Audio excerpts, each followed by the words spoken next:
Good evening, traveler.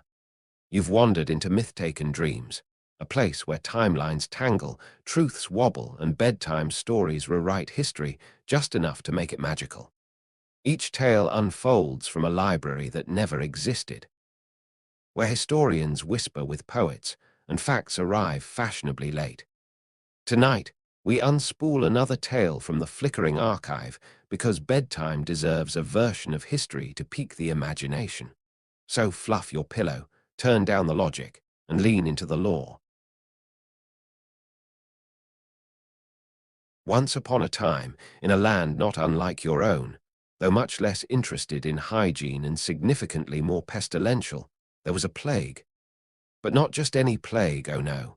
This was the Black Death. And when it arrived, it was the kind of event that could make a whole town stand still, scratch its head and go, well, that's not good. Now, the story begins not with a loud bang, but with a sneaky little whisper. The Black Death wasn't exactly a "let's announce we're coming" sort of plague. Oh no, it was more like that awkward moment when your shoes are a little too loud in a library, and suddenly everyone is staring at you. You see, the Black Death was carried by rats, or rather, by the fleas that lived on rats. Fleas, for their part, are extremely good at being terrible pests, and extremely bad at being invited to parties. The fleas would hop from rat to rat, and occasionally, if the rat wasn't looking, onto a human, and that's when the fun began. One day, the fleas would hop onto someone, and poof, the person would feel just a bit off. Maybe a headache, maybe some shivers, maybe a bit of grogginess, the sort of thing that you'd brush off if you'd had won too many pies the night before. But then, before you could say, "Oh no, I'm going to need more soup," the real trouble started. Soon enough, big, dark buboes, those are the lumpy bits, in case you were wondering, appeared all over the person's body like the worst game of whack-a-mole you could imagine. But these buboes weren't any ordinary lumps. No, these were the sort that made you say things like, "That's really not what I had in mind for this week." And then, as if the universe thought it wasn't being quite dramatic enough, the poor soul would cough, wheeze, and, in some unfortunate cases, pass out before they even had a chance to explain what they'd been planning to do with all the pies.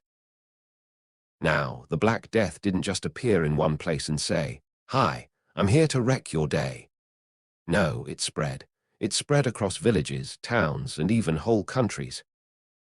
In fact, it spread across Europe like an over-enthusiastic rumor on a gossip train, and as we all know, rumors can travel a lot faster than the truth. Soon enough, whole cities were completely abandoned because everyone who could run did, and those who couldn't, well, they were left to cough dramatically on the floor, as you can imagine. The poor, brave people who were left behind, whether they were trying to help or just hiding behind very large piles of fabric and prayer books, had the distinct feeling that something was very, very wrong. Everyone kept trying to explain it, of course, because that's what humans do when faced with unpredictable chaos. Some people said it was God's punishment for all sorts of unforgivable acts, like wearing the wrong hats or forgetting to say, "bless you," when someone sneezed. Others said it was a curse from witches, or maybe it was something that happened because the stars were in the wrong positions, because the universe is very particular about the placement of stars, as any astronomer can tell you. And there were even some clever sorts who blamed the Jews for the whole thing, which, as it turns out, was not a very sensible theory, but it was one that a lot of people jumped on because, well, it was easier to blame someone than to actually solve the problem. But the thing about the Black Death was that it didn't care what people thought. It was as indifferent as a cat that's just knocked something valuable off the counter and has no plans to feel guilty about it. Now, it's hard to tell how many people actually died from this terrible plague because, well, no one really had the time to make good records. People were too busy running away, coughing, or just trying to figure out how to get more garlic, which, as we know, was thought to keep the plague away, though, spoiler. It didn't work. What we do know is that it killed a lot of people, like a very large number of people. In fact, estimates say that between a third and half of Europe's population vanished in just a few short years. Imagine if your whole neighborhood just disappeared overnight. Very unsettling. But the thing about stories like this is that they usually have a twist.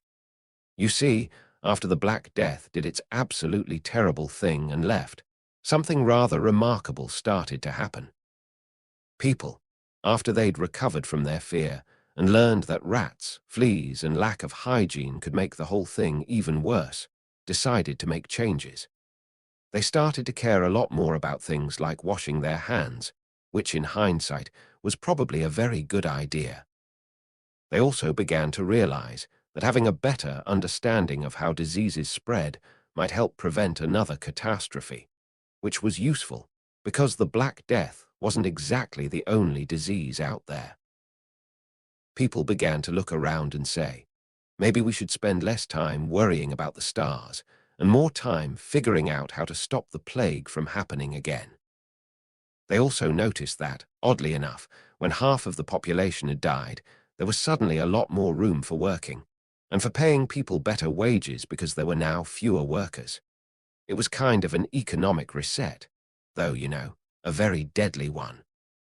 Towns and cities began to rebuild themselves, and life, though considerably quieter and filled with a lot more memorials, started to improve, step by cautious step. And then, of course, there were the wonderful new innovations in medicine, hygiene, and science that started to take shape as a result of the tragedy. The fact that people were terrified of dying led them to ask a lot of questions about why people got sick, which, much to the chagrin of those who liked blaming witches and bad stars, led to things like better medical theories and sanitation, which, shockingly, is a lot more effective than garlic necklaces. But, and here's where it gets a bit more fairy tale-ish, the Black Death wasn't all doom and gloom. Eventually, people figured out that they could survive. They learned and they rebuilt.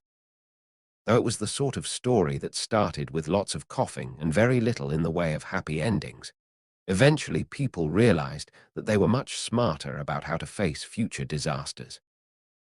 They took care of themselves, they took care of others, and they learned that even in the worst of times, there was always something worth learning from. The moral of the story.